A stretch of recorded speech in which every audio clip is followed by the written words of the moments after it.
Das ist von mir und von der Mama. Aber wenn es dir nicht gefällt, kannst du es auch wieder umtauschen. Ja, so einfach ist das nicht. Wir sind ja verheiratet. Sag einmal, so leicht kriegst du mich du nicht los. Da wird der Willen einen Spaß machen dürfen. Ach, Weihnachten ist einfach was Schönes. Ich würde sagen, Zeit für Bescherung. Aber ich fange an. Schau. Für dich. Mei, für mich? Ja. Ah, du hättest mir doch nichts kaufen brauchen. Und?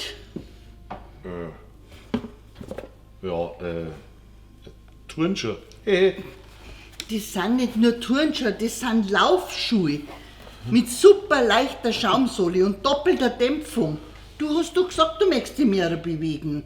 Ja, bewegen, aber rennen möchte ich keine laufen. Ja, das kostet mit denen auch. Die halten mindestens 500 Kilometer. Ja, Schuhe vielleicht schon. Geh, du freust dich nicht drüber. Ja, schon. Glaubst du, es ist immer dasselbe und überhaupt nicht einfach mit dir. Wochenlang machen wir Gedanken, rennen von Geschäft zu Geschäft und jetzt ist wieder nix.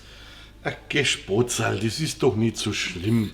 Zur Not kann ich es ja noch umtauschen. Aber vielleicht sollt ich jetzt einmal weitermachen? Für mich? Ja.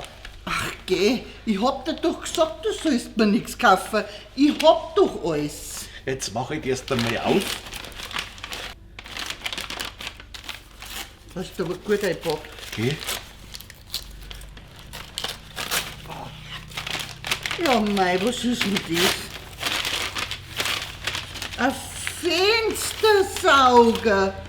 Ja, also mit allem habe ich gerechnet. Mit einem Ring, mit einem Kettel, aber ein Fenstersauger. Ja? Mei Rudi, das hätt's aber nicht braucht. Ja, von wegen, du hast schon alles, gell? Ach, so gejammert hast du aber beim Fensterputzen, dass das so lang dauert und dass du da mal Hilfe wünscht. Und? Tata! Ja, und wenn's du vielleicht bis dazugehört hättest gemerkt, dass mir ich wünsch, dass du viel mehr im Haushalt mithilfst. Also schon wieder nicht das Richtige. Und du behauptest, mir kann man's nicht recht machen. Pah!